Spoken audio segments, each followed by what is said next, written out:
welcome back to the programme. And now we're going to look at the issue of female sex offenders. And I would warn you that some of this content may be of an adult nature. We're all very aware of male sex offenders, but most of us feel that women don't sexually offend children, and if they ever do, it's because men are manipulating them.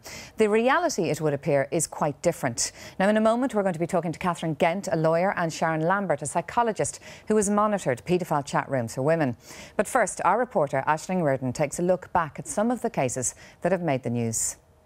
After hearing evidence yesterday for more than 5 hours about the impact of 6 years of horrific cruelty and abuse on 6 young children, Judge Miriam Reynolds arrived at Roscommon Circuit Court today to impose a jail sentence on their 40-year-old mother. In January 2009, this mother of 6 from County Roscommon was sentenced to 7 years in prison after being convicted on 10 counts of incest, sexual abuse and neglect of her children. The judge pointed out that the legislation dealing with a case like this dated back to 1908 and the maximum sentence she could impose was 7 years. However, if a man was convicted of incest, he could be given a life sentence. This case was described as one of the most disturbing to come before the courts. 2 years later, in a separate case in the UK, Colin Blanchard was jailed for his role in a paedophile ring, which consisted of 4 women, including a nursery worker. The judge said Blanchard was the hub of this paedophile wheel, and he was also described as having a Svengali effect on the women, meaning someone who manipulates or exerts excessive control over another. He was given an indefinite sentence with a minimum term of 9 years. However, the 4 women received lower sentences, ranging from 4 to 7 years for sexually assaulting children. And one of the most high-profile cases was that of the Moors murderers. Brady and Moyra Hindley were both responsible for sexually torturing and killing 5 youngsters in the 1960s, with Hindley shielding Brady. They were both jailed for life, and she died in prison in 2002, while Brady remains there to this day. That was Aisling Riordan reporting. Now, I go first to Sharon Lambert in Cork. Sharon, you did a PhD on this topic, or a postgraduate work on it. What is the evidence that female sex offenders exist?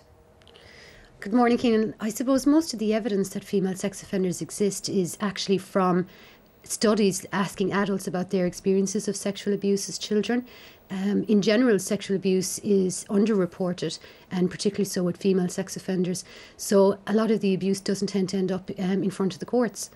And Sharon, can I ask you, I mean, when it comes to female sexual abusers or sex abusers, do they differ from their male counterparts in the way they get at children, if you like? One of the things that I found in my studies actually is the the similarities between male and female sex offenders. The only difference was, I suppose, that females have greater freedom in their interaction with children. So women are traditionally the caregivers, so there are certain things that women do with children that wouldn't look suspicious, whereas if a man was doing it. But certainly there was much more similarities in that there was deviant sexual arousal. It tended to be their own children. So I would say more similarities than differences, only difference being more freedom in their interaction with children. And Sharon, I was looking at some of the internet chat rooms that you published in your paper, monitoring female paedophiles on them. They are very reminiscent of the way male paedophiles speak. I mean, they talk about children, helping children, teaching children about sexuality. It's quite disturbing, their level of activity. You actually got in touch with some of those offenders. How did they describe what they did? What you're talking about there, Keelin, is a concept known as cognitive distortions, which is very common in paedophilia. It's where an offender has a list of reasons or excuses why they do the behaviour that they do. So the very common ones are having sex with children is natural, children want to be sexual, they have the right to be sexual, it's sexual education, or it's part of a loving and giving relationship. And I found exactly the same cognitive distortions present on the female paedophile websites that you would find on the male paedophile websites. The only difference that I found was that females would say that males, they wouldn't operate with a male paedophile because males were less able to control their sexual urges, and they would be much more sexually aggressive than a female would be. OK. Catherine, if I can turn to you. I mean, you would work with a lot of at-risk children. How significant an issue is it? How significant a danger is it for some of the children that you are working with? I think it's a really significant danger. I think the main reason as to why it's so dangerous is that, for very understandable reasons, people find it extremely difficult to accept that this happens. The idealised view of the mother as nurturer is difficult enough to break down in circumstances where there's neglect or physical abuse, but sexual abuse is regarded sometimes, even by professionals working in the area, as a step too far, and therefore it's not recognised. Children are not believed. When they do bring it to the attention of professionals, it's dealt with in a very different way. Women are regarded as unwell who perpetrate sexual abuse, and they're categorised in a different way, which leads to very different experience of victims of female perpetrators and male perpetrators. And we know how difficult it is for the victims of male perpetrators to be treated adequately, and that's so much worse again. And the effect of that on the particular child means that they suffer in their head from an increased sense of disbelief, an increased sense then of stigma, of taboo. What is most frightening about the research done in Ireland is that only 8% of professionals in the area have specific training around this, and unless and until we remedy that, that experience will continue for those children. And I mean, are you actually coming across this, Catherine? Yes. You have had cases where women are abusing their own children, usually? Yes. And are those children, do you think, cared for or protected in the same way that they would be if a male were abusing them? I mean, are they taken out of the home immediately?